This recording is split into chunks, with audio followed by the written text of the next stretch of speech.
Greetings and thank you for joining us. You have joined a wonderful collaboration at the margin of the UN General Assembly in 2023 called The State of Cross-Border Philanthropy as Humanitarian Disaster Strikes, Key Findings from the 2023 Global Philanthropy Tracker. I am Amir Pasik, Dean of the Lilly Family School of Philanthropy, and we are thrilled to be partnering with the UNDP to bring you this important session. Let me start with a few thank yous and a thought, actually, for the people of Libya and Morocco as they go through the disaster that has stricken those countries, about which I think we will be speaking more during the course of this webinar. But just a moment of thought to think of them and send our good wishes. I would also like to thank our many partners. This is a fruit of partnership. Our funders include the Bill and Melinda Gates Foundation and the John Templeton Foundation that have made possible the Global Philanthropy Tracker, about which you will be learning more about this. We're also very pleased to have partnered with the UNDP Sustainable Finance Hub and the Global Partnership for Effective Development Cooperation. As you will hear throughout the seminar, cooperation is indeed really important for the future of philanthropy in humanitarian disasters. As many of you know, philanthropy plays a large role, and we are here to understand more of how it helps in terms of supporting relief efforts, saving lives, and adding to the possibilities for prevention in the future. We have a terrific group of talented scholars and practitioners to help illuminate the issue at hand. And we are providing a snapshot of how nations, organizations, and individuals respond to volatile times in recent history, from the emergence of COVID-19 to the increasing effects of global climate change, natural disasters, civil unrest, wars, and other crises. These events all require international collaboration and immediate humanitarian responses, and put philanthropy on the global stage to provide immediate relief and long-term development for societies across cultures. This webinar will explore what the findings reveal about how all sectors collaborated and responded, and explore with our panelists what is needed to prepare for future crises, current crises, and how to provide philanthropy opportunities to be even more effective. It is my distinct pleasure to introduce our presenter for the research, our very own Dr. Una Osili, Associate Dean for Research and International Programs at the Lilly Family School of Philanthropy. Una Osili is Ephraimson Chair in Philanthropy and Economics, Associate Dean for Research and International Programs, and also Dean's Fellow leading the Mays Family Institute on Diverse Philanthropy. An international economics expert, she leads projects like the Global Philanthropy Environment Index and Giving USA, and founded Generosity for Life. She chairs the Philanthropy Panel Study, the school's signature study of family generosity. With a BA from Harvard University and an MA and PhD from Northwestern University, please join me in a virtual welcome for Dr. Una Osili. Well, welcome to all of you, and thank you, Dean Pasik, for that generous overview and introduction. This is also an opportunity to thank all of our colleagues all over the world who have contributed to the Global Philanthropy Tracker, and especially to our research team here at the Lilly Family School, led by Dr. Xiaonan Ku, Hannah Voss, and also my wonderful colleague, Kathy Kerrigan and John Bergdahl. Today, we are in a very unprecedented set of circumstances. The UN General Assembly is meeting in person, but we've also emerged from several years of multiple back-to-back, you could say, cascading crises. And at this very time, there is also an understanding that no one sector can meet the challenges that we face as a global community.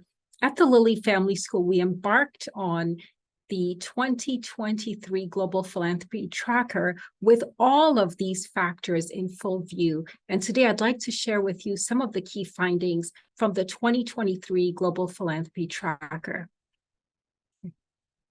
So, as I have already mentioned, we have faced many global challenges. First, many countries around the world are still dealing with the economic, health, and social consequences of the global pandemic. And as we think about the short-term as well as the long-term needs, there's much discussion about the gaps, both at the national and regional level, but at the global level needed to accomplish and achieve the SDGs, the Sustainable Development Goals. In addition, COVID has exposed ongoing concerns about equity and social justice in nations around the world. What that looks like in each region and country might be quite different, but a lot of understanding that we need to focus even more on racial equity, gender equity, and around the world, also lifting up issues of disability, rural-urban divides, and many other sources of inequality. Alongside these ongoing concerns, we've also had to contend with natural disasters, floods of unprecedented proportion, more recently, the crises in Libya, and also more recently, Morocco. So those are the challenges. Many of us know them well. At the other side of this, we've also had I'd say the opportunity to observe human responses to these crises, and in particular, the increasing potential of technology, new solutions to meeting these local and global needs, and also an understanding that philanthropy itself is evolving to meet the needs of the time. On the next slide, I'd say the biggest finding from the 2023 Global Philanthropy Tracker is, despite these challenges, philanthropy itself was resilient in the face of these global challenges. Yes, there were certainly these economic and social shocks, but there was also really an abundance of generosity that we saw at the national level, but also at the cross-border level.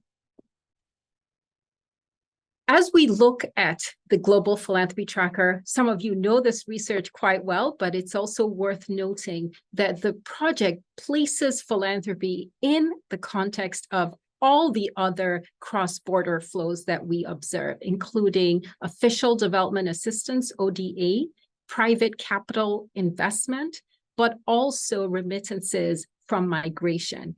This is the only report of its kind to measure cross-border philanthropy, but also to compare the size and the magnitude of global philanthropy to these other cross-border flows that perhaps may be better studied and better measured.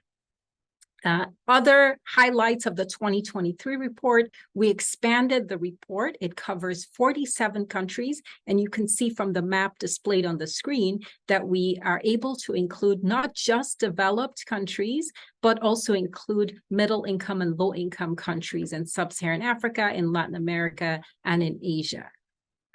The big result from the 2023 Global Philanthropy Tracker is that from these 47 countries, cross-border philanthropic flows measured $70 billion, and this is essentially 8% of the global economic engagement. So philanthropy is a significant part of what we see in terms of resources that are flowing across the globe.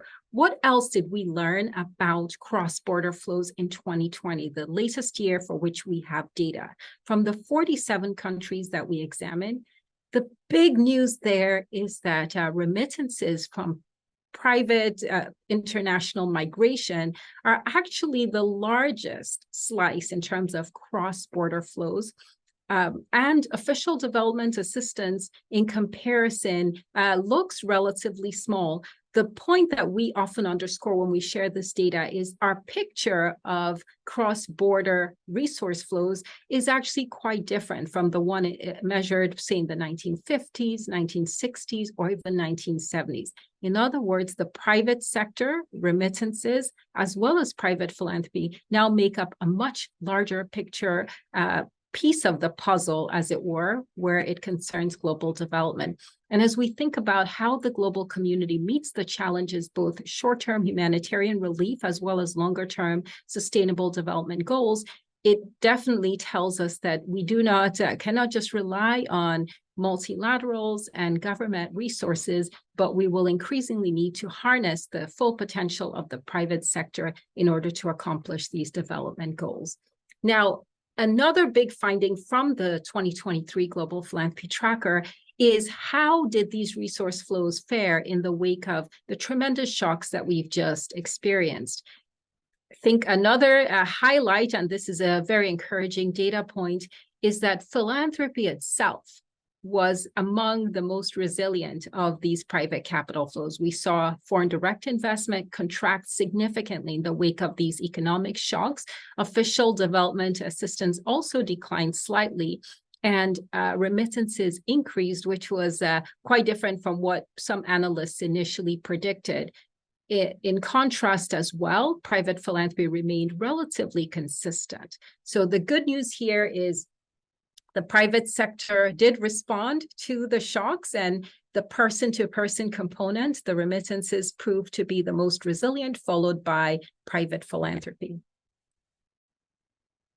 Another contribution of this year's report is not just telling us about the overall size, the directionality of global philanthropy, but also where those resources are flowing to, which causes and subsectors are receiving significant attention. And from this year's report, there are some consistent findings if you've been following this research. Education and health remain the top destinations of global philanthropy. Humanitarian aid and emergency response are also quite important, and that's also encouraging in the wake of the crises that the world is recovering from. And religious purposes also received some support. You could ask, well, what about climate? How is that featuring? What about equity and justice? To what extent are they featuring? And given that we've just experienced an unprecedented global health pandemic, the question is also how much is being allocated towards research, pandemic preparedness, and many of the other issues that the world has been contending with. Now, what we can say from the data is that a lot of countries are not measuring those areas. These are relatively new areas in philanthropy, but where it is measured, we know that a relatively small percentage of philanthropic dollars are being allocated to some of these newer areas. So if there were a call to action that would come out of this research, it would be how do we focus resources both on the needs of the immediate, the humanitarian aid and emergency response, but also towards longer term and medium term issues, including pandemic preparedness, climate, and racial equity and social justice. In terms of where the dollars are flowing, we do find that Sub-Saharan Africa is one of the top recipients of cross-border philanthropic flows, but we also see significant flows into Asia, Southeast Asia in particular. And in the wake of the humanitarian crisis in Ukraine, more recently, we've seen significant humanitarian flows to Ukraine. Another big finding, and unfortunately, this is not something that has received a lot of attention, is that there is limited data on cross-border philanthropy worldwide. Very few countries report on the aggregate amounts of philanthropic flows, and even fewer countries have data on the subsectors and causes supported by cross-border giving. Finally, we still know very little about recipient regions and where the philanthropic dollars are flowing to. And if we were to say where more data is even needed, it would be important to understand not just the dollars, but also there's a lot of interest in cross-border volunteering and other forms of advocacy and action, understanding that philanthropy includes the dollars, but also the talent, the time, and the testimony components. So as we think about what the policy recommendations are and the insights emerging from this year's report, we've learned a lot in the 2023 Global Philanthropy Tracker. The report highlights the importance of regional as well as maybe even country level, multilateral innovation and collaboration. We also know that there is a need to increase data availability on philanthropic allocations to allow governments and private sector foreign direct investors to collaborate more closely with philanthropic actors. Finally, I'd like to just say that the Global Philanthropy Tracker is part of a much larger continuum of research projects. In addition, we have the Global Philanthropy Environment Index that we are just starting to prepare for the next round. And in 2022, the school released for the first time a new report on emerging ways of giving called Digital for Good. When we combine these resources, I would say this is the first time we've had such detailed information about the global philanthropic environment. And this is a very welcome addition to the conversations that are taking place this week in New York and around the world. So once again, thank you to all of our experts and advisors who supported this project, our funders, the Bill and Melinda Gates Foundation, the John Templeton Foundation, and so many others around the world who have contributed to this project. And of course, to my amazing colleagues at the Lilly Family School. This is really exciting to be able to share this information in such unprecedented times as the ones we live in. So I will stop sharing my screen at this point, and we're going to turn it over to our colleagues from the UNDP who are going to share their reflections and thoughts on the research. Thank you very much, Dr. Osili, for this wonderful overview. As I introduce Director Neto, please be aware of the question and answer feature and think alongside him about the questions that you have for him and the other panelists as well as to Dr. Osili. Marcos Atias Neto is Director of the UNDP's Sustainable Finance Hub. He has a long career of more than 25 years working in development finance and private sector development. He leads the UNDP Sustainable Finance Approach and his implementation in over 140 countries in collaboration with sister agencies and partners.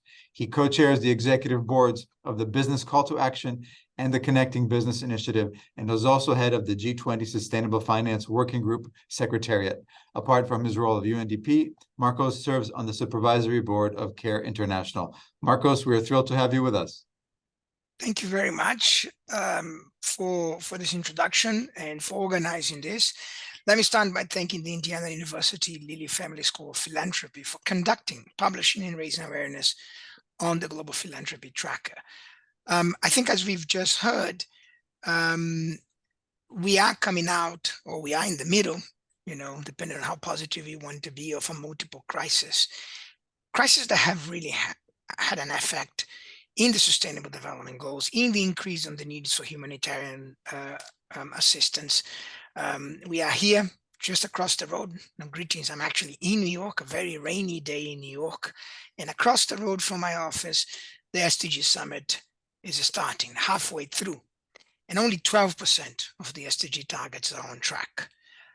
Now, financing the SDGs is one of the problems, right? That means the reason why the SDGs is off target, but it's not because we lack money.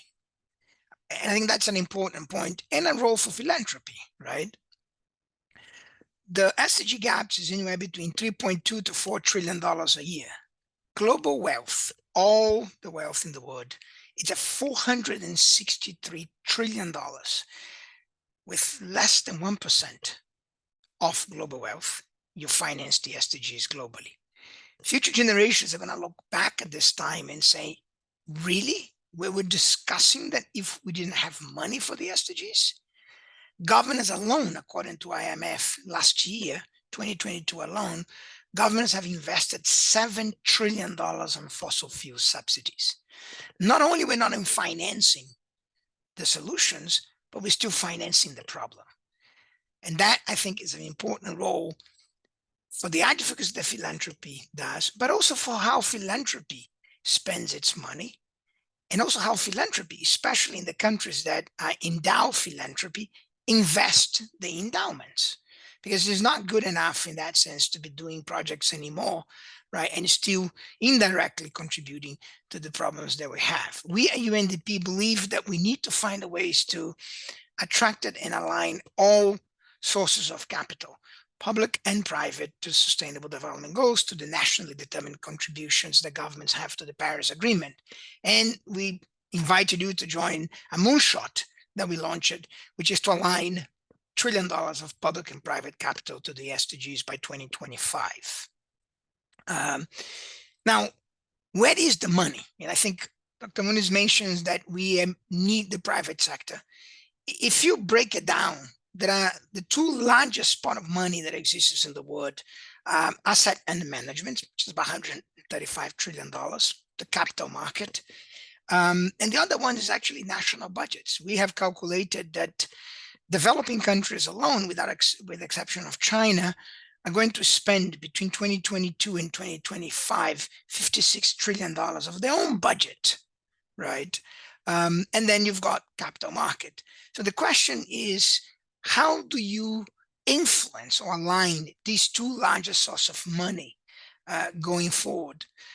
We at UNDP are doing that. We are working with more than 50 countries in terms of understanding the national budget, understanding the policy statements on the SDGs and on the climate change, and aligning, starting by tagging national budgets to the policy statements, to the SDGs, and then over years to see and to help an increase of national budgets going to the SDGs in a more directly way. In that sense, we're also working with the governments to get them access to the capital market. So UNDP supported the Mexico country to become the first country in the world to issue an SDG bond, which Mexico has already since 2021 raised $1.25 billion on this SDG bond, which is directly linked to Mexico's priority. In the case of Mexico, very much aligned to education and health, which is what your research has shown as a priority also for philanthropy. We have also supported Indonesia, which has become the first Southeast Asia to issue an SDG bond last year. And for me, those are examples of how you're trying to help governments access the largest flows of resources that are out there and private flows of resources. And that brings me to perhaps a third point, to challenge a new philanthropy, right? While I understand the need to work towards projects and towards what philanthropy boards decided to be their priorities, I do think that we are in a moment in time that we need to finance larger systemic change around the world at a larger pace and a faster pace that we've been doing it. So if the largest pot of money, the private capital, how can philanthropic money be used to leverage, to de-risk that private capital, and to make the private capital flows to where it doesn't flow today, both in terms of thematic work, but in terms of geography? One piece of work that we are doing with the Open Society Foundation is to look at how can we create a risk-sharing mechanism that would allow countries to tap the capital market through thematic bonds, SDG bonds, green bonds, women's empowerment bonds, health bonds, right, in a way that is affordable as cost of capital is becoming high. I would argue that philanthropy can become a buyer of those bonds with their endowments, or can actually become larger contributors, or some kind of risk-sharing mechanisms, guarantees that allow countries to do that, while it's still maintaining and working with the governments on the thematic priorities that such instruments would deliver on the daily lives of people. But that's the way that you're going to attract that private capital, because without that, we are going to be talking about a crisis that is just going to aggravate it. Thank you again for the opportunity to speak to you. Thank you again for the opportunity for your research. We were happy to contribute for years to come on this, and accepting my challenge and looking at how you use your money, which is one of the least kind of tied money in the world, is philanthropy. Very few people make choices about how philanthropic money is used, right? You have a lot of freedom in that sense. So use that freedom to bring the largest flows of capital, public and private, to the causes that matter. Thank you very much. Thank you so much, Marcus, Neto, and UNDP for the path-breaking work you're doing in this field. I also really appreciate your big picture here, that the world does have the resources, but what we may need at this point is to be bold, be creative and really think about how we can harness the power of private philanthropy and private capital combined. And so today, to reflect further, we have some amazing panelists who are going to also share their own reflections. And I will just mention very briefly, you have access to their full bios. We are joined today by Victoria Vrana, who is the Chief Executive Officer of GlobalGiving. She has been a leader in philanthropy for quite some time, brings a wealth of experience, and I'm so pleased to have her join us today. We also have Andrea Ries, who's the Senior Advisor for Development Effectiveness at the Swiss Agency for Development and Cooperation, so bringing the government perspective, which is much needed. And we also have Seher, who is the Assistant Resident Representative UNDP Turkey, so bringing an on-the-ground perspective about how the world is responding to the humanitarian crisis in Turkey. And finally, Ruchi Mohanty, who is the Regional Private Sector Specialist at the UNDP Bureau for Asia and the Pacific. She is also helping coordinate a lot of the partnerships that we've heard about already. So let me just start with one question for all the panelists to respond to. We have heard a lot about the crisis. We've heard about the gap in SDG funding and how to achieve that. Reviewing the world's collective philanthropic response during this time period, both the short-term humanitarian needs as well as these longer-term needs. What are the lessons that you think we need to carry forward from the COVID pandemic? Many have said this is an opportunity for us to pivot. We need to be bold. We need to lean into equity. But what are the lessons you're seeing from the unique vantage points that you have? And we're going to start with Victoria. Victoria, over to you. Thank you so much, Una, and thank you to Indiana University for having me here today. I feel like I have a little bit of a connection to UNGA, even though I'm in Washington, D.C. this week. So, I mean, during the last 3 years, and as you said, this cascade of crises, we have seen this unprecedented generosity from individual people. And I remember when COVID started in March of 2020, and we all thought very quickly, whoa, giving's going to go way down, because you have this, the economy was quite fragile, and, you know, people's individual pockets, the fear, all of these kinds of pressures, and still, like, humanity stepped up in this absolutely beautiful way. And one of the things I think we need to remember about philanthropic capital is that it can be, not always, but it can be incredibly flexible. And what we see at GlobalGiving is that giving by individuals can get to local community-based organizations when sometimes dollars from other places can't get in, especially in crises. And so the more we can kind of stimulate and encourage and support and celebrate that individual giving, whether it's from everyday donors or more fortunate donors, it will ultimately benefit the organizations that are trying to do this critical work for all of us. Fantastic. So 2 quick points: between incredible generosity, flexibility, but also the unique advantages that philanthropy has in this context, in its ability to work with local partners. So this is a good point to come to Andrea, and specifically about the work that the Swiss Development Agency is doing. We've heard a lot about the need to work with local organizations, and many of them are closest to the problems. They're proximate to the problems. They have the solution ready and have deep experience.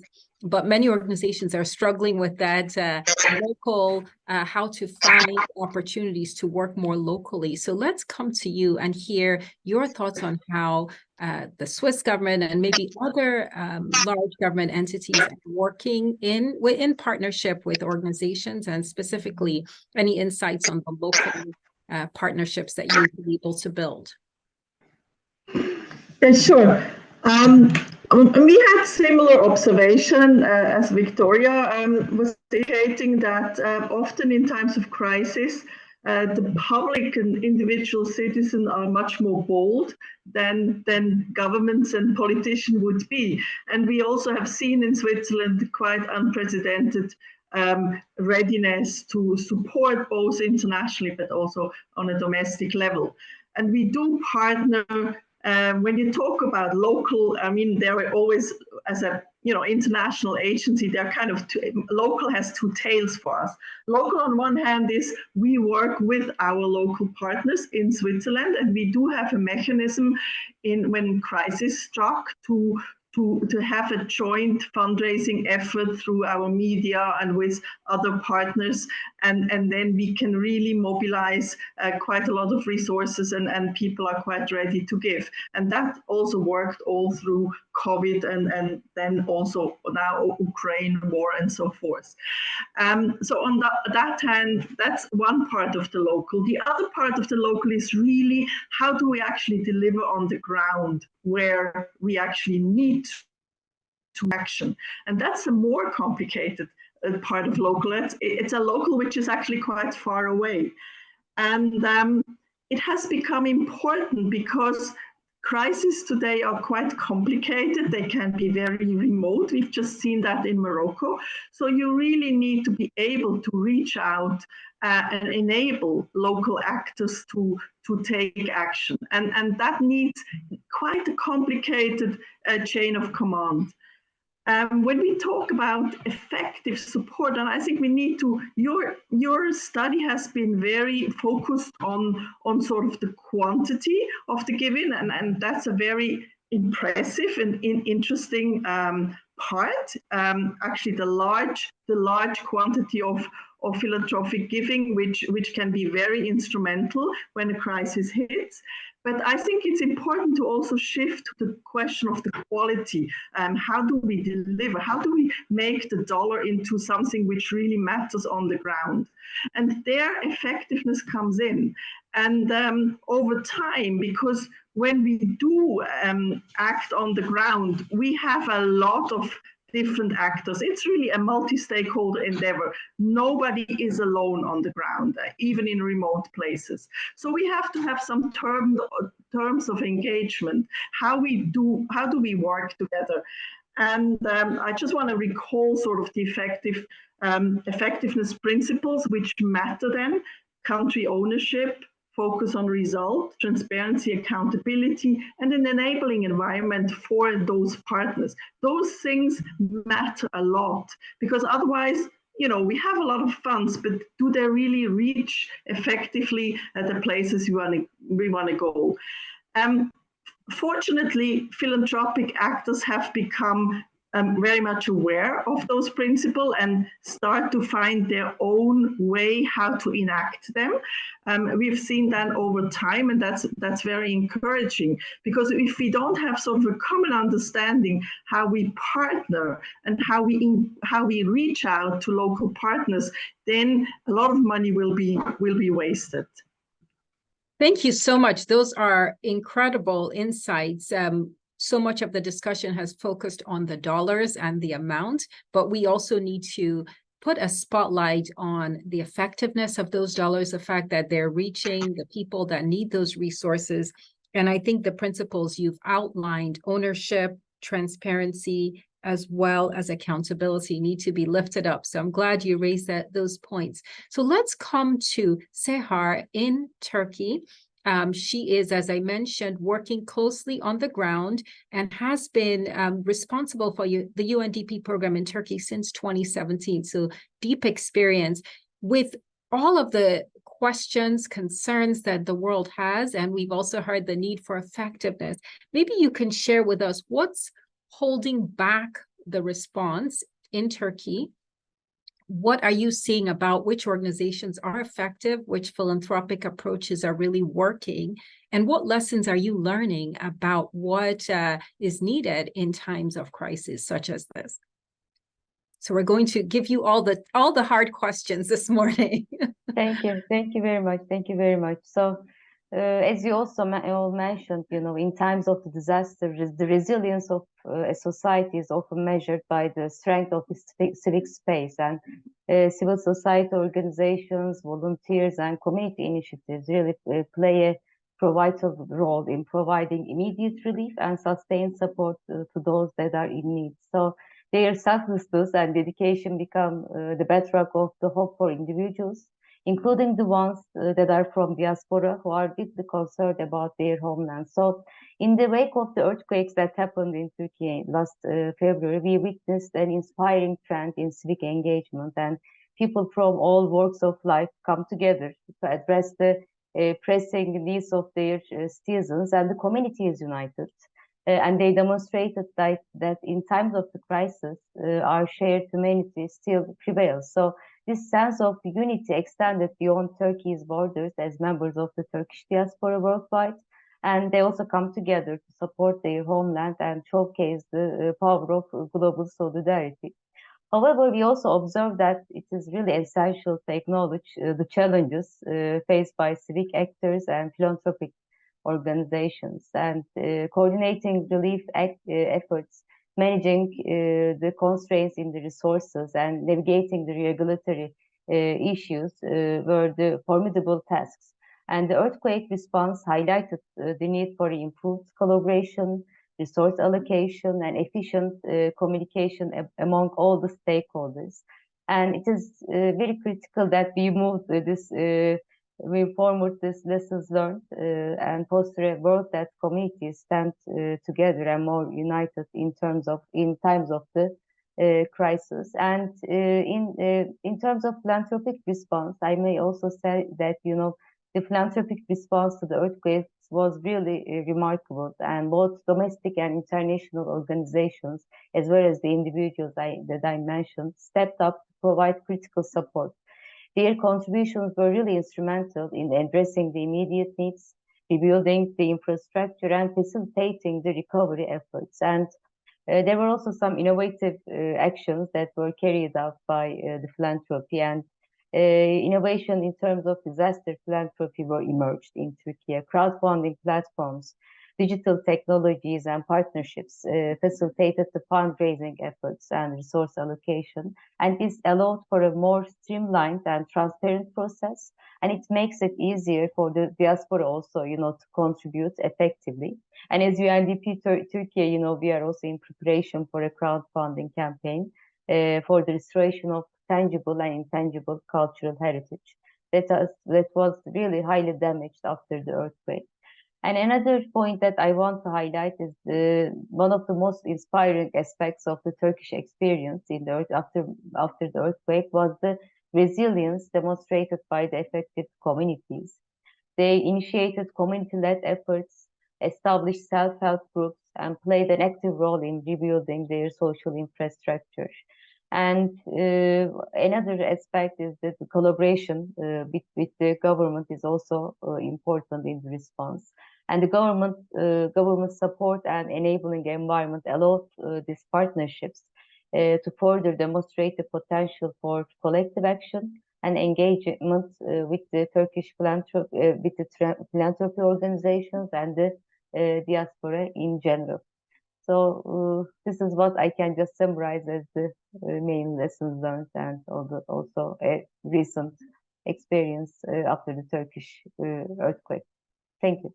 Seher, thanks so much for those remarkable insights. There's so much that we can dig into there. You talked about the role of communities in recovery and the assets that communities have, and how actually the affected communities have been resilient and they've been part of the solution, not just actors in the recovery process. I think the other point that you've raised is that civic actors, including the diaspora community, which we need to lift up here as being, this is where the remittances as well as the philanthropy can really come together. The diaspora is an important asset for us to mention and really think about how can countries tap into this resource. And you also highlighted some of the newer tools for fundraising, digital tools that communities, both national and global communities, are utilizing. But I think the biggest takeaway from me is the role that resilience plays and communities themselves can play in their own recovery, as well as something we don't think about a lot, but the research actually shows that there's a potential for really crises to bring communities and spur pro-social behavior. So really great points.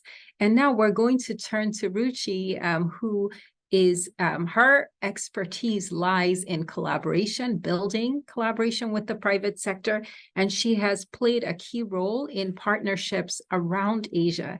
So as we think about the research, the findings from the Global Philanthropy Tracker, the role that the private sector plays, we also heard from Marcus Neto just a few minutes ago, where he highlighted that the world has the resources. It's really a question of the will to commit to our goals. So perhaps let's make this very practical. What are some examples of these collaborations that you're building around? We heard about the bonds in different countries, Indonesia being one of them. Perhaps share with us some of these collaborations that you've seen and any lessons learned about what makes a private sector philanthropic partnership work, or even maybe with governments. Where are there successes, and what are the barriers to building more of these, you'd say, win-win partnerships between the private sector and the philanthropic sector? Thank you, Una. Thank you so much. I think I'll try to summarize, some of the key points which have also already been mentioned by my fellow panelists here. The region has always boosted a mature philanthropy ecosystem and huge presence of ultra-high net worth individuals or HNIs. Even prior to COVID, we all know, and that has been validated also in the report, that China and India have record number of philanthropic commitments going back to many generations. So we saw similar trends during and post-COVID, where there was a huge momentum that picked up on immediate COVID response, resilience, and recovery support, similar to what we saw in UNDP Turkey. Another huge area of investment where a number of our philanthropic partners, together with private sector, came forward was in the area of climate change. And most of these dialogues were not, we were very pleased to see that many of these dialogues were not particularly only climate change focused, but our partners were starting to look at the nexus between climate and poverty, climate and gender, climate and youth, and how to look at these very complex problems that are particularly relevant in many parts of our region. And there was double and triple crisis for many of our countries, including Afghanistan, Myanmar. So before I go into the examples, I would say one or two key takeaways that we've taken from our philanthropic engagements in the last 2 to 3 years. One is collaborative approaches to partnerships has really worked very well for us. We have evidence for that. We have seen how these partnerships, when they were designed, where philanthropic ecosystem, number of our individual partners, our private sector partners came together, and they said, instead of replicating and investing our budgets or our commitments, let's come together, have a coalition, have a platform, and see how we can convene to leverage our strengths together. And this is something that worked very well. Power of collaborative engagement came forward. We were able to combine their strengths, their capital. We were able to pool resources and then maximize, and in these cases, very importantly, able to help countries which did not have access to that finance. There were many countries which were bringing in a lot of funding, but then there were others. We support 36 countries in the region here. So we were really able to, spread that base and support many other countries which otherwise would not have received support. The second thing that we saw, which worked very well, was looking at scale and impact. I think it's important to recognize that we've come to a point there where I'm not against, seed and pilot projects, but we need to start to focus on big bets and look at those, scalable, impactful partnerships, projects, programs, whatever we want to call them, where private sector, government, donors need to come together and look at really solving and addressing these complex problems. And I think we have very much taken these 2 points as takeaways on most of our partnerships that we have established in the region. You heard more from Marcos on the financing side of things. Let me share with you a few examples which have been very practical, hit the ground running. For example, our engagement with Open Society Foundation, where we focused on this nexus that I spoke about, where we are looking at problems for youth, climate, and justice. And we are bringing in our teams from governance and other areas to see, how we can address these complex problems. Our city and city foundation partnership, which anyway had been a flagship partner for us, not just in terms of resources, but also, like you said, employee engagement, volunteering, really leveraging their expertise. And we were able to expand those collaboration from pure youth empowerment initiatives in the region in 24 countries to a lot of work around COVID response, recovery, food resilience, climate change. And of course, the employees stepped up and they came forward to support a number of countries, which again, typically we would not have been able to support. We also were able to see a lot of record support from a number of partners outside the region that wanted to invest in Asia-Pac. And let me finish by saying that, two of the key challenges that we faced here, particularly in the region, is despite having good access to finance and funds in Asia, we still have limited funding pool for Pacific. And particularly from Pacific partners and for Pacific. So that continues to be a challenge for us because we need to prioritize a number of issues, and SIDS, as we know, is very, very unique, and that needs, special support from our side for the vulnerable and marginalized communities that we're supporting. And second is the regulatory challenge that we face in few of our countries, where, for example, India, where I come from, has done exemplary work on CSR law, promoting private sector and philanthropy to invest on sustainability issues. But at the same time, in the last 1 or 2 years, there have been regulatory ecosystems which haven't been very conducive for philanthropy to either invest in local partners and NGOs, or even these local partners and NGOs haven't been able to attract capital from outside. So those have been some challenges. They might not be fully relevant to us as UNDP, but we see and recognize them within, the larger collaborative that I spoke about. Thank you.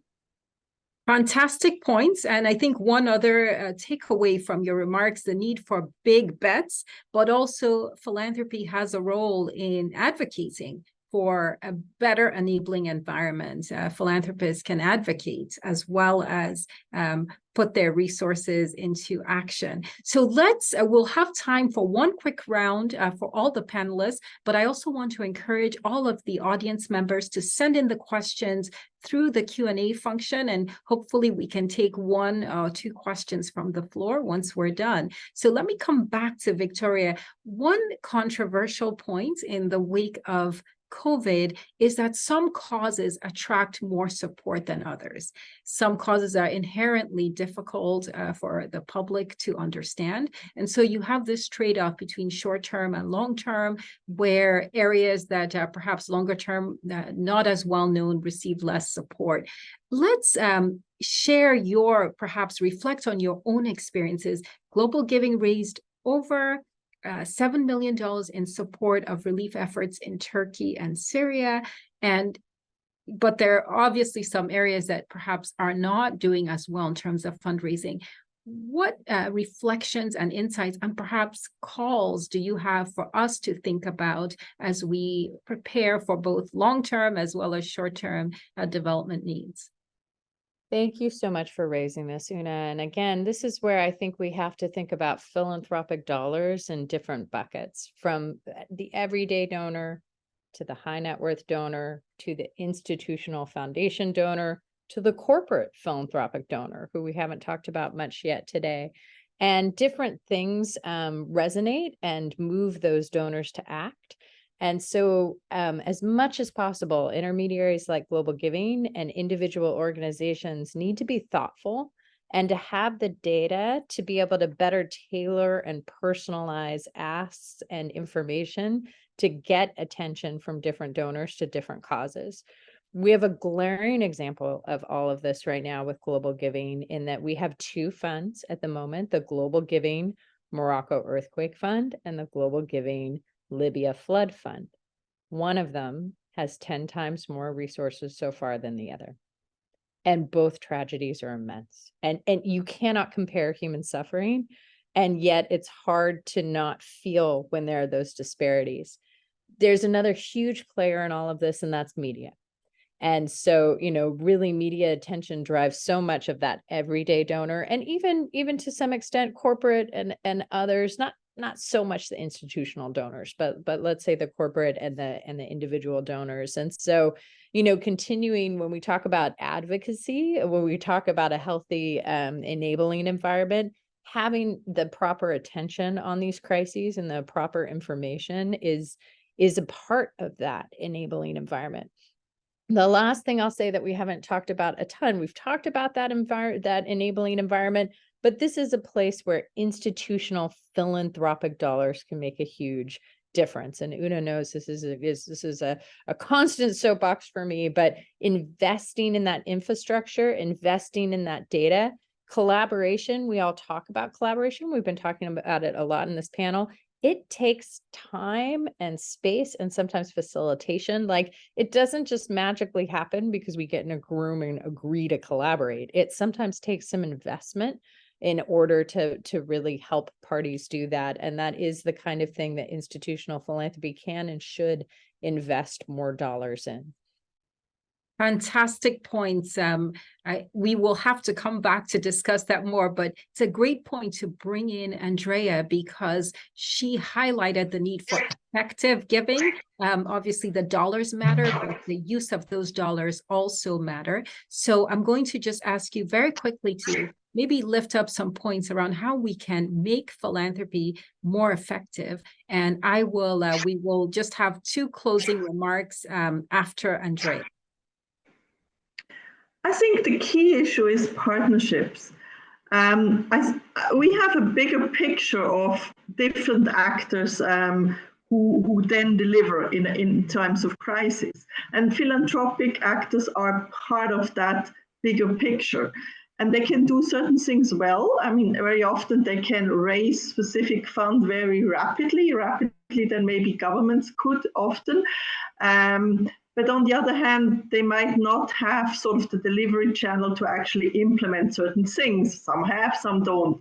So I think it's important to really see that as a big sort of platform of different actors where we have to engage in new and creative partnerships. And the last years have really, in a way, mushroomed that a little bit, because we had on one hand, a bit of a digital push. People were able to connect who haven't been able to connect in the past because of new communication technology, who's now getting down. And I think COVID, with all its negative term, has really pushed that forward. And on the other hand, there's a lot of potential to partner and try out new things. And that's where we can all be effective if we really find our niche, but also work together with others, with private sector, with philanthropic actors, with government, be it our government, be it local governments. So that's really the key to do the right thing and be part of a bigger coalition. Fantastic. Well, we have time just to have maybe one piece of advice that you would give to funders who are starting to think about cross-border giving, already involved in giving. Let's just have maybe just a 1 sentence from Seher, maybe people who want to get involved in Turkey or in the region. What would you tell them now? Both we've learned about effective giving and not just the dollars, but how they're given. What would you say to those funders in thinking about Turkey right now? In my opinion, really diversifying the source of funding is really critical to have an adaptable and responsible governance mechanism, for this one. Because, it enhances the financial stability and resilience, and it also reduces the dependence on a limited set of donors and maybe safeguarding against the funding cuts or shifts in the priorities. So this is very critical. And another important point that I would like to highlight is that a diverse funding base really allows to maintain independence and impartiality, and it will also ensure that it can effectively address the global development challenge without undue influence from others here. So it is very critical. And I also would like to just finally highlight that, this diversifying donor base will also foster innovation and creativity by encouraging the exploration of new funding channels, such as public-private sector partnerships and also philanthropic contributions, which can bring in fresh ideas and resources to the development agenda. And it is also very essential for sustaining its vital work in promoting sustainable development, poverty reduction, and global cooperation in this regard in times of the crisis. Thank you. Fantastic. So we have one question from the Q&A, and we're going to give Ruchi the last word on our panel today. And that is a question around how to essentially, in this time, what makes for a good collaboration. I would also, if some of the other panelists want to weigh in, but we're going to let Ruchi take the first, very quick, maybe 1 to 2 sentences on what makes for a good collaboration as we go into UN General Assembly Week. What should funders be thinking about if they are going to establish these collaborations? I would say in one line, a good collaboration would be where the scale of ambition is as high as the scale of challenge that we all are tasked with. We are already at the halfway point, and we know that we are not going to be meeting most of the SDGs in this progress. So we really need to, whether we call it pivot or run or race to those targets, and whatever sort of engagements we need to do to mobilize and to make that happen, that would be my takeaway. Fantastic. We all need to raise our ambitions and be bold, and also think about the urgency of the needs out there. This has been a wonderful, really amazing panel. Let's give a round of applause to all our panelists, and just remind us that we will be in Washington, D.C. in person, November 3rd, for an in-person launch event of the Global Philanthropy Tracker 2023. So once again, thank all of you for joining us, and also thank you to our panelists. Round of applause. We've really enjoyed having you. This is not just a time of great need, but a time of inspiration and hope. And I also want to lift up all the amazing work being done at GlobalGiving, at the UNDP, and also the Swiss Development Corporation, and encourage all of you to continue to follow the work taking place at the Lilly Family School and all of these wonderful organizations. Thank you, and enjoy the rest of the UN General Assembly Week. Thanks all.